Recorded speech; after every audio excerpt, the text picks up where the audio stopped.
Okay, so as I was saying, JavaScript is non-blocking, which means it does not stop the next code from running.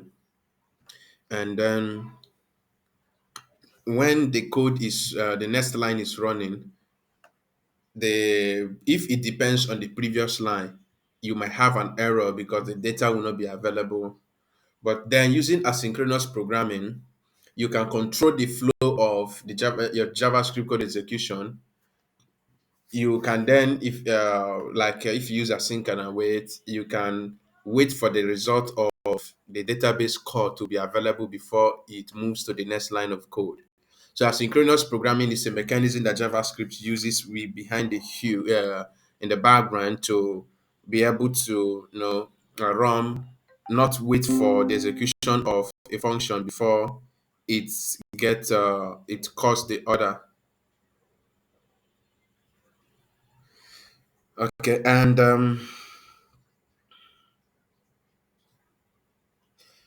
now, there are also several ways that this can be achieved in JavaScript, and the first one is callbacks. And I discussed with you guys yes at Friday what a callback is.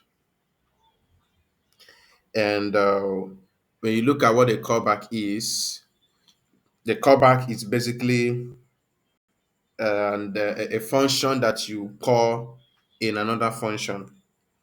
And with the example we implemented that day, we saw how we created different functions and then we were calling each of those functions in another function where we needed them as a callback. We added there to the function as a parameter. You can call a function another function, but it will not be a callback if it is not as a parameter of that function.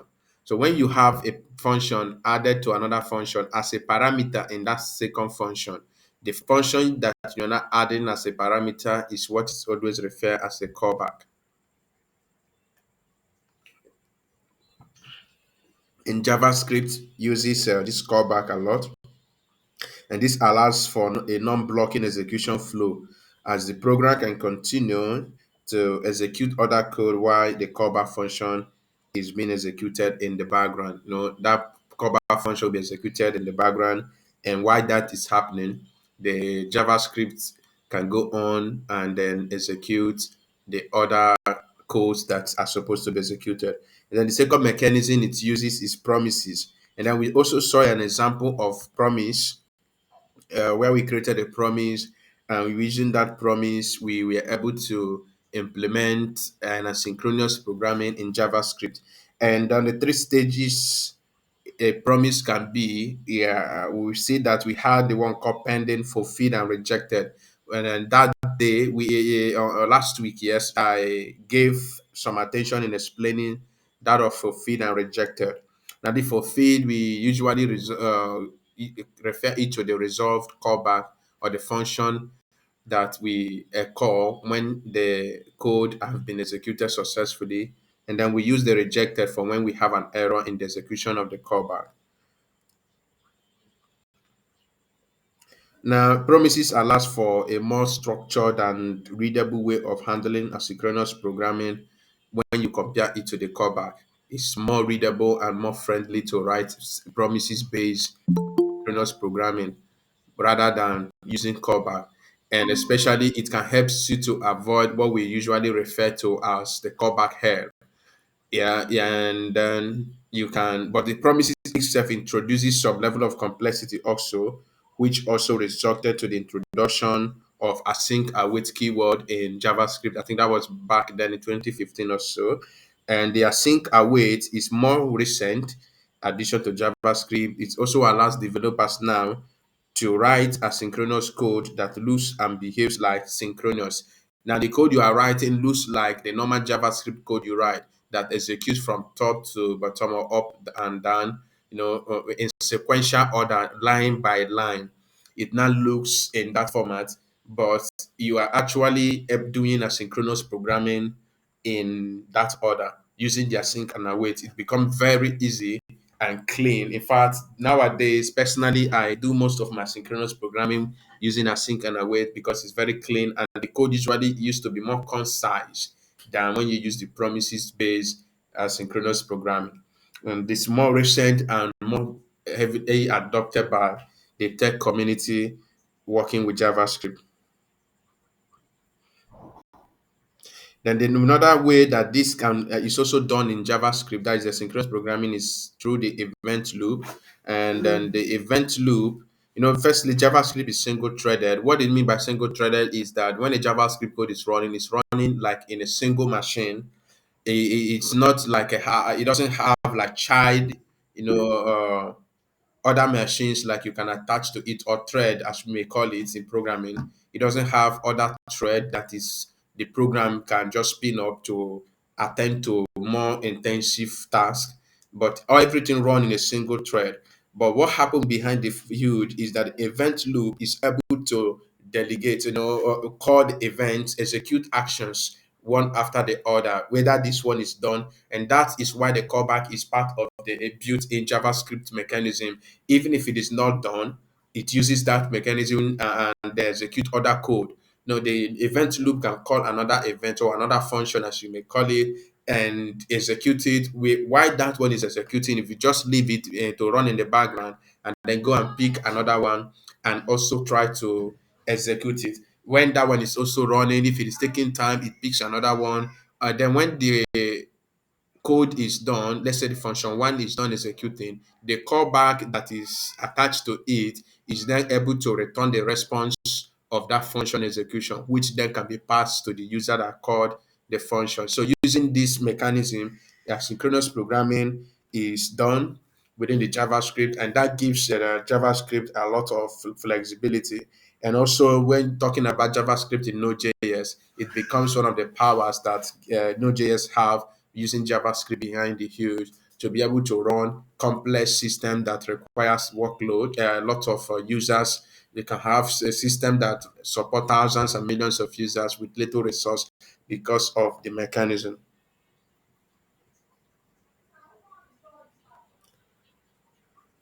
Like I was just telling you, is asynchronous programming is an essential aspect of JavaScript programming, as it allows for the creation of responsive and performant web application that can handle multiple inputs and events simultaneously. And all the examples we handled previously on Friday, I think so, yeah, on Friday, we handled the example that demonstrated asynchronous programming. I'm going to take another approach today in giving us another examples so that we just have this now as a kind of revisions, and then we'll be able to go to where we didn't reach that day, that is using the async and await. I hope that we'll be able to cover up all those things today. Don't mind my code you're seeing. I'm just scaffolding a new code, a set of codes for another use case. So let me open the one we are using.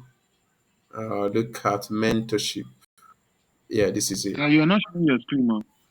Okay, no problem. Let me share my screen now.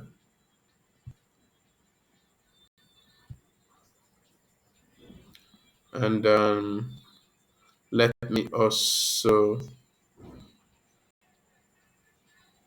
okay, let me leave these things. I think it's not stopping anything from anybody.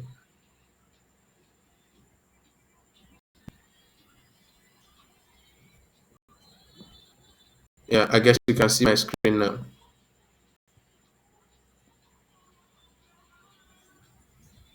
Yes, sir.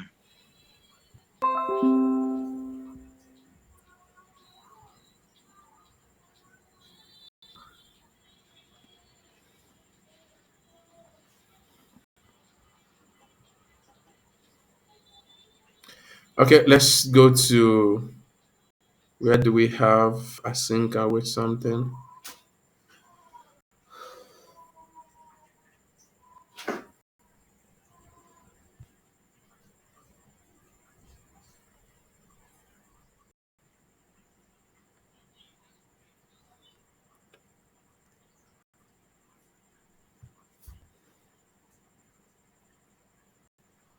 Okay, this is our file, callbacks and the rest.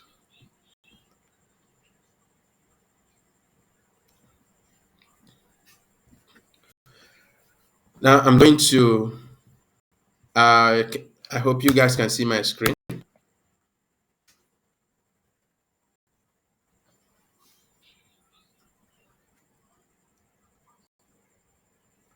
I'm going to create a different function now. We have seen the examples we have yes on Friday. So let's just consider running other examples today. So repetition is the law of long and lasting impression. So let's use employee now. We have a function get employees, and then this is our callback. We are using the callback now. This is callback example. Now this is a function called get employee. And then I told you that there are some built-in functions in JavaScript that implement this callback within itself. And this I also told you about this set timeout. Now this set timeout will happen after 22 seconds. When this code will run, this what is inside this set timer will not run until after this 2 second, because this set timer is accepting a callback, which is a function here. This particular area I just highlighted. Now everything in between this bracket here will not execute until after 2 seconds, and that is just a typical example of a callback. Now, so let's write a code here. Now let's say let employees equals an array. I told you what an array is. You know an array now. And I would say this employee has name, and the name let's say is let's say we have Chinedu here, and let's say age, and then we say 28, and then let's say we have another user now, another employee, and we say name, and the name is Destiny, and then we say age. We say Destiny 29. We have another one. Name again. We say the name is Joseph. And then age is 30. So let's just leave it at these three employees, name and age. Now, what we want to do is after we've created this employee, this is we are just like mirroring that this employee is coming from a back end. And let's say now we call our callback and pass the employees here. Just like what we did earlier last week, we can then come here and create another function. But instead, let's just say we pass an anonymous function here. Then when we call our get employees, you remember get employees expecting a function, a callback. Now what we can do here now is to write a function, and then and remember this function is expecting employees, so we can what we just want to do here now is to console log our employees. So we can say employees,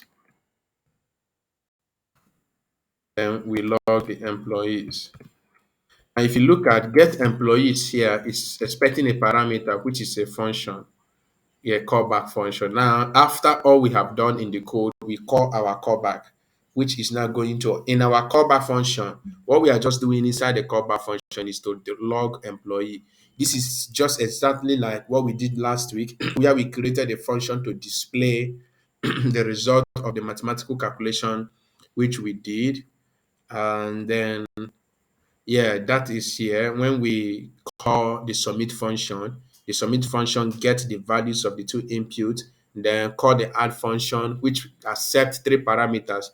The first two parameters are the inputs, the person type to be added, and then the third parameter is our callback function. And then remember, I also told you when you are passing a callback function to a function, you don't usually put the opening and closing bracket. If you put that, you are actually executing the function, which is not what you want. So just like in our case today, we put this employee here, we are not executing it, the callback function here, but inside when the employee is called, inside the employee now, that is when we now call the function, the callback, and pass whatever parameter we need to pass, if any, and that will be done. Now, let's look at example now of using the promises. It's the same problem we are going to solve using promises. So let's see now. Say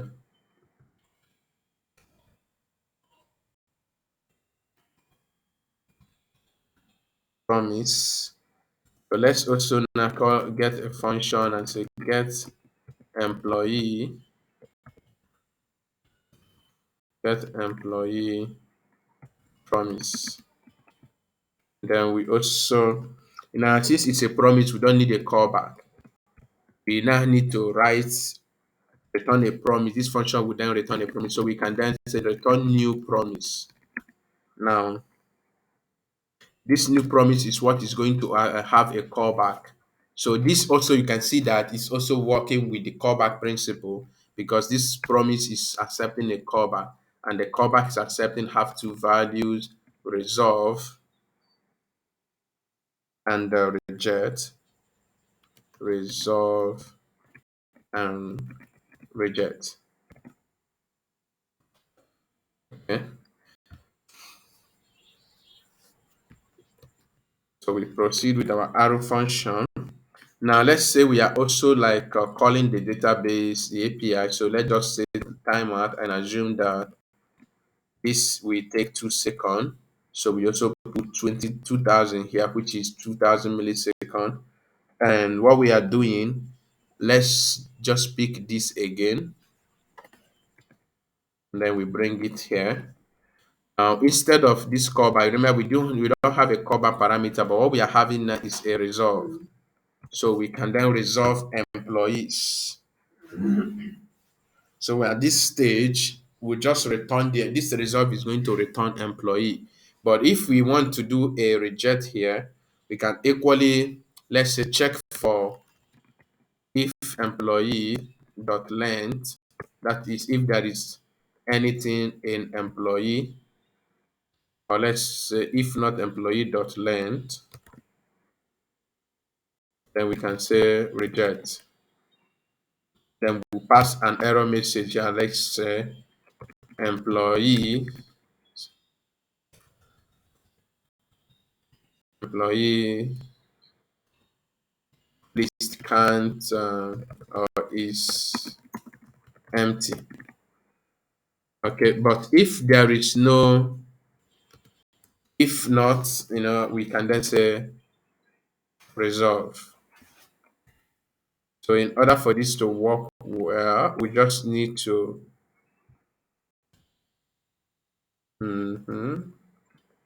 let's wrap this so that we can use an if and if x. So we can then say x. Yeah. Okay, so this is what we now have. If employees, we assume if there is nothing here, reject it, otherwise resolve. So if we log our code here, when we now call our get employee promise, it will be able to get the result for us. So let's see here now what we can do now. Get employee promise, get employee promise dot then. Remember then whenever we create an employee like this with promise that returns a promise,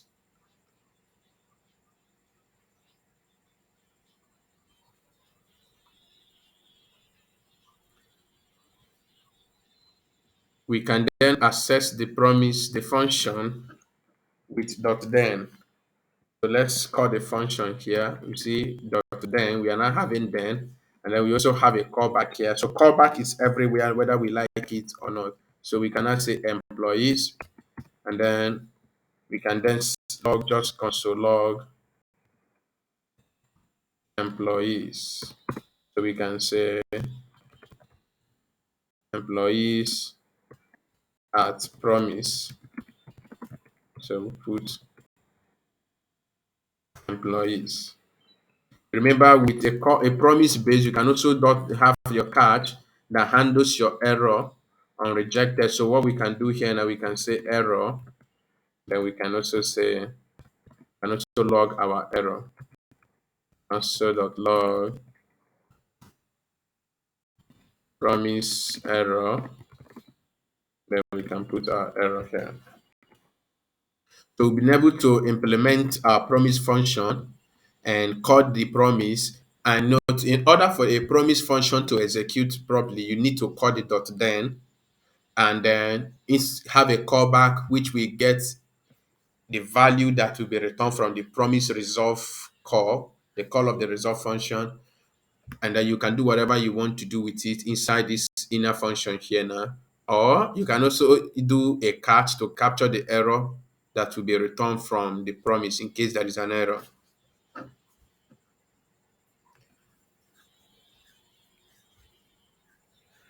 Now let's see then implementing this same thing now using async and await.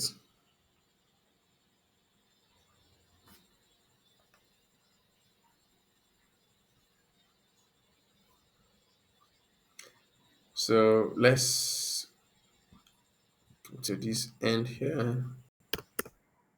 Okay. So let's say have async await. So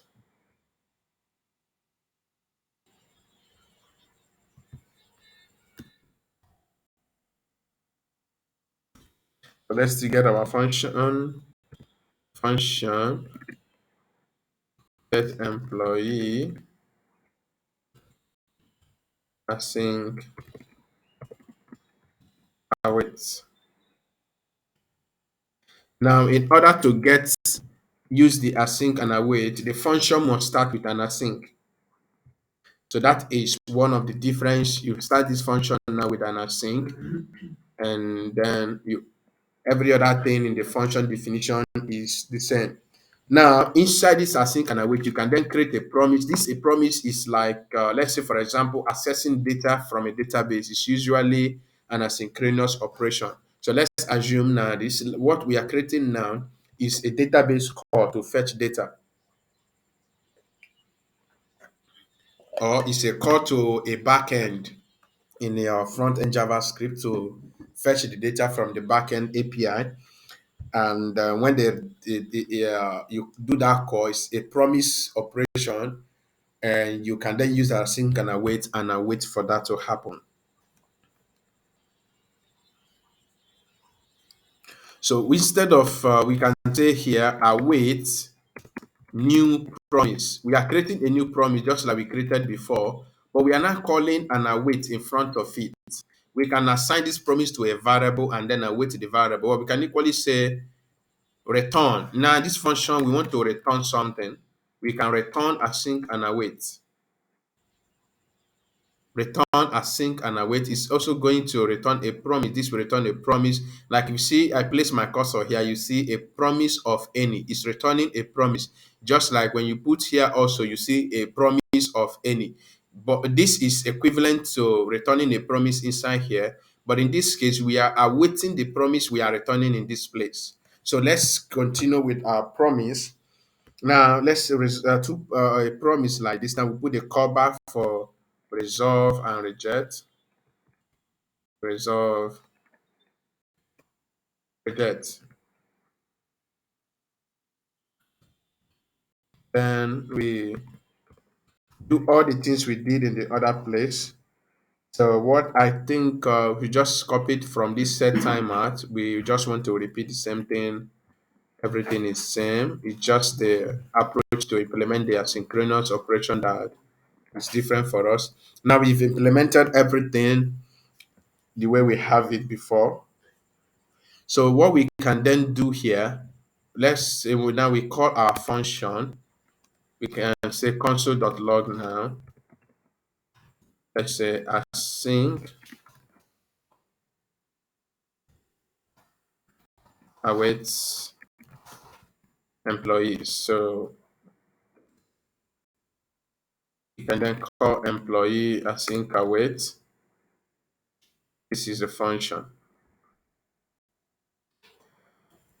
Okay, now one thing is if we are calling this function in an asynchronous function, you can equally put an await in front of it. You can put an await like this if we are calling this, so we can have a function like this. Let's just create an inner function and then have a callback here.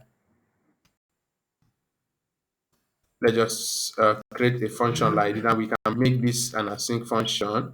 If we make it an async function, we can then inside this async function we can use the await keyword, and then we call our async and await function. You can, when you call it like this, if you have a code under here, you have a code here, have another line of code here.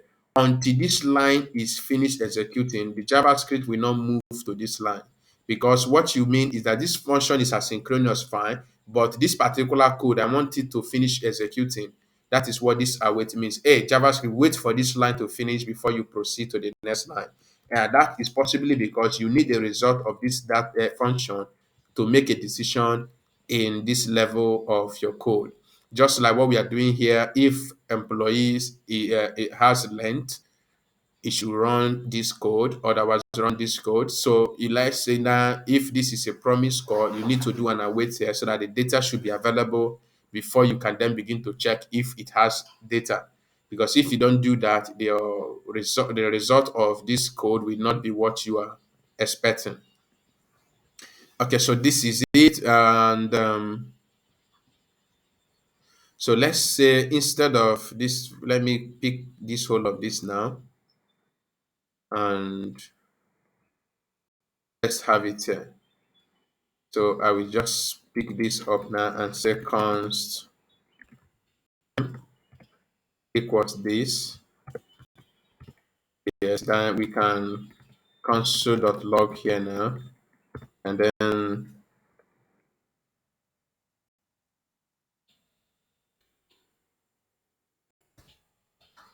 okay.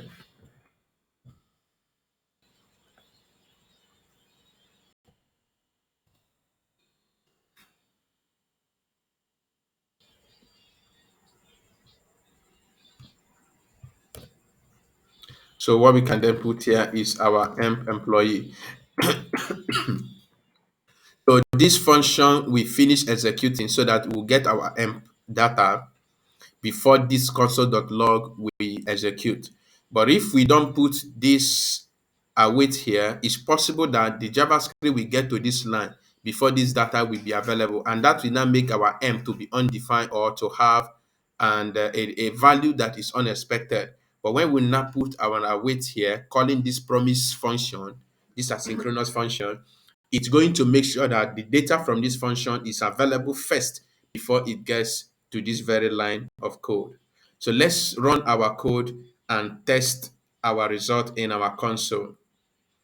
So let's come again, click open with live server. Then we can go to our browser.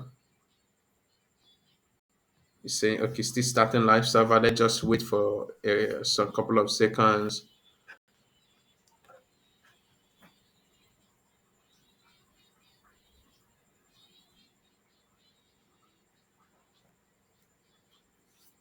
Yeah, our live server is out. It's ready now. So let's go to the browser. Yeah, this is a free link, so we can 5501. This is a callback function. Let's ignore the example of last week and test with the one we just created today. So we go to our console.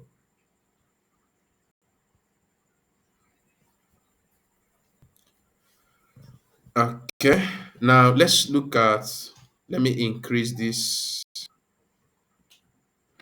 We see employee is the first one we have, which is giving us three data. We have employees at promise is also giving us trade data.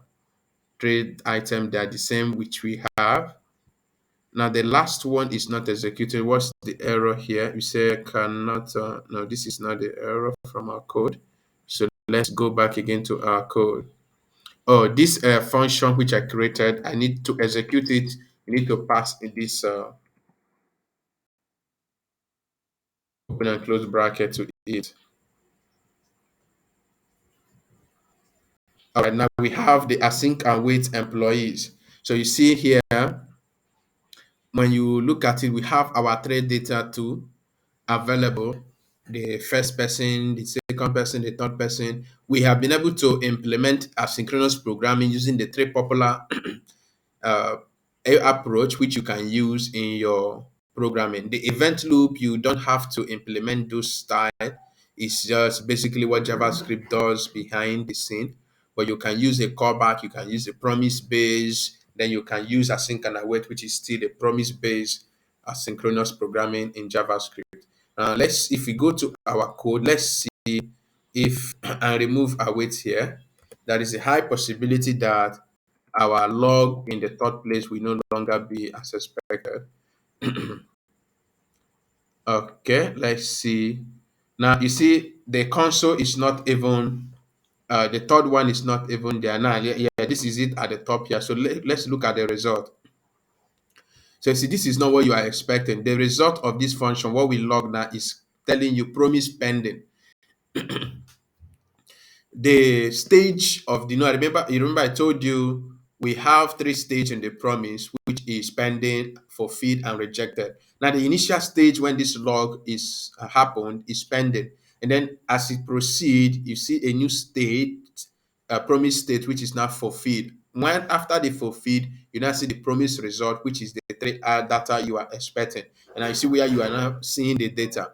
But if we have used an await, this console.log should have happened immediately, should have happened after the result of that asynchronous programming. And then we see this data attached just like these other ones. Like this case, in this case, we didn't see any promise related something. We are just seeing the data attached to your function. Or in this case, you are seeing the data with the number of item in the array and then attached to the function to the core of your of the console.log. So, but in this case, you are not seeing a promise that is pending, yet to be fulfilled. And when it's fulfilled, that is now where you see the data under. So here you can actually access the data. But in this case, you can access the data easily. So if you had to do, let's say, employee.length here, it would have resulted to an error. So let's see here now. We are not going to check if length the way we did earlier. Okay, so let's say this now, and then s console.log employee function is pending. All right, so let's look at our code.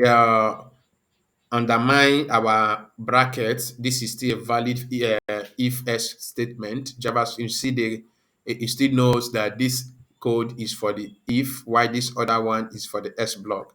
It's still perfect. If since we just have one line of code, it's a perfect code. So now let's look at what we have in our first code. You see, employee function is pending. You see what is happening here, but this line of code is executed already. But when we check length, there is nothing in the length. That means this will not be executed because it's not valid. The if statement here is returning false because there is nothing in the employee. And then let's just make it more better. If you put the employee here, it will still be a promise that you will see, and then you can there is no dot length in the promise.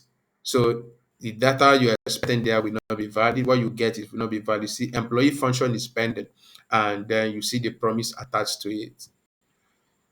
Okay, so but if we come here now and then put our await and save again, let's go to our browser and yeah, check our code now.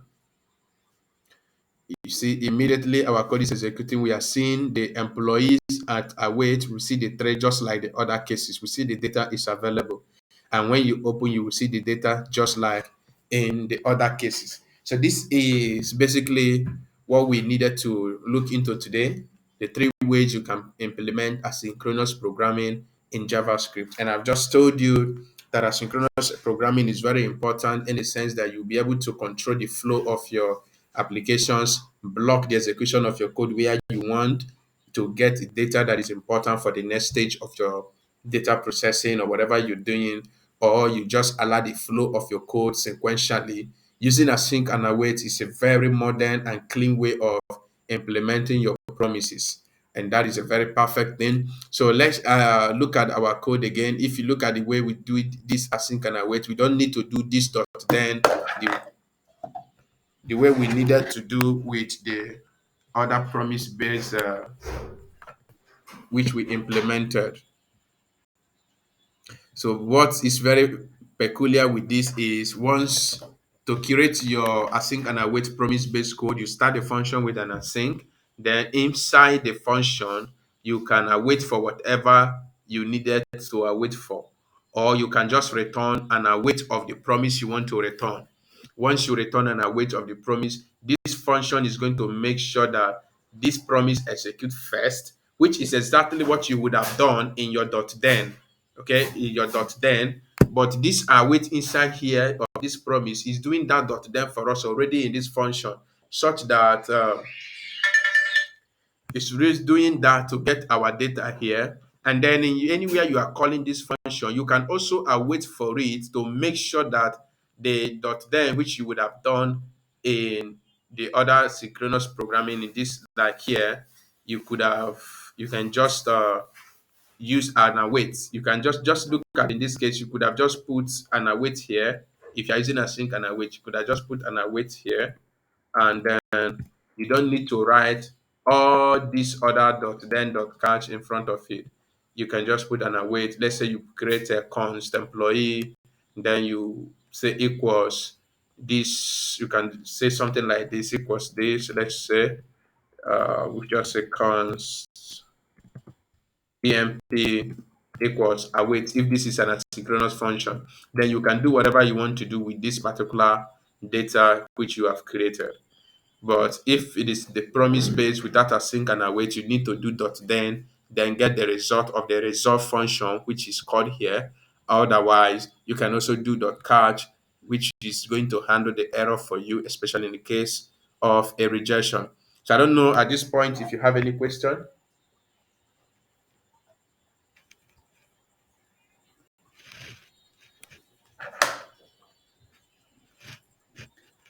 Chinedu and Destiny, any question for me?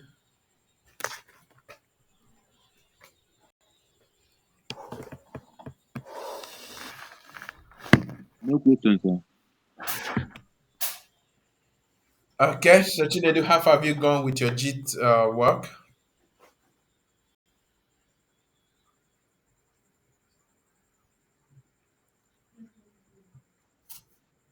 You've not resolved the JIT issue. Sir, yes, sir, but I promise it will not pass next week because our fasting is finishing on Sunday. It will not pass next week. Okay. All right. So what we just treated now, is it very clear to you guys, or we need to do a revision on it again maybe tomorrow? Because I really need you guys to get this. When we move to Yeah. Node.js, we'll be doing most of our code will be based on asynchronous programming, and we need to talk about asynchronous programming again. We'll just be doing async and await within our functions and get what we need to do. Even in our front end, we'll be doing more of the asynchronous programming now. At least we know how we can do this. And anywhere we will have a call on the back end, like calling our API, the function that we need, anywhere we do that, we need to do synchronous programming within those areas. And I want you to also know that within your application, you can have sections that are asynchronous and sections that are not. So it's not something that you must do everywhere. You can have some code that you say, this code, I just want this area to be asynchronous, and that is fine. Just need to identify, especially areas that do an API call in your front end.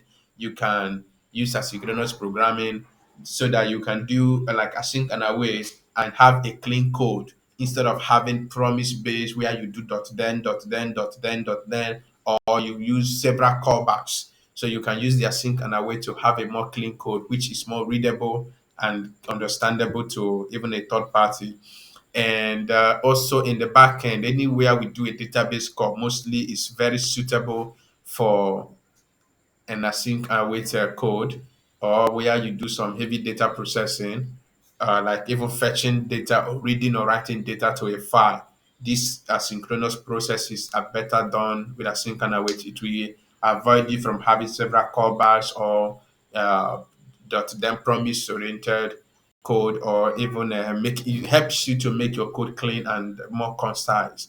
So we'll be doing more of that as we proceed in our classes. So if you don't have any question, I guess we'll be able to stop here today. Very brief class, but straight to point in what we need to get in asynchronous programming. Are we good to go? Yeah, good to go, sir. But I will like if you can do revision tomorrow on it, because to know how to be able to how to place the code and how to when to do what. Because what I just understand is the logic, but I had to place it. Truly, I can't say Yeah, that I what you understand need how to to place do, or how to what write it, but I understand. that is not a problem, but I think what to be more helpful apart from the revision is if you take some time and try to implement one of these things which you have done. When you try to implement it, where you need to place something will become more clearer. I don't know if you get me. Network. Okay. Just within the week, today, tomorrow, No, just sir. try. Network was it was cracking. I didn't get you. Okay, what I was saying is you try to write a code on what we have just implemented, something similar, or even just to write this code. Just write the code from the beginning to the end. I'm going to place this video online today so that whichever you need, beginning from the stop, at least you can access the code on each section. And the entire code for this callback or async programming is in this HTML file.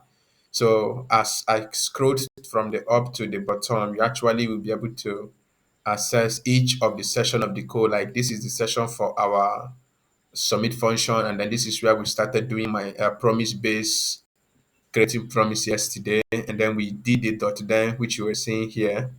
And we also captured error here, and we also have a callback here, which the one we did today. You see all the code here are accessible, will be accessible through this video, and you'll be able to type. Just take your time, type all of them, and try to run the code. Let me explain. This is a function here. You see, when this is firstly the parent of this is an anonymous function. There is no name to this function. You know that when we have a function, we usually start the function ends with open and closing bracket, which then this bracket here and the one that ends it. Then when we call the function, we also include open and close brackets. So this is a function, anonymous function that we are calling immediately we are writing it. And inside the function has a callback, which is an asynchronous function. That is why we have this async here. This is anywhere you see this, whether it's in front of a name, like in the case of get function like the get employee, something like this, is actually a function. So this one is also an anonymous function, a function that doesn't have a name, and then the function is asynchronous. And since it's asynchronous, inside it we can use an await. If we remove this asynchronous here, this async, await will be marked as an error, because you can only do await inside a function that is asynchronous. You mark as an async. So now we put async here. This particular callback is asynchronous. Then we can use an await. When we await for our result, we can do whatever we want with it. And then when we place this here now, it means this function is going to be called immediately.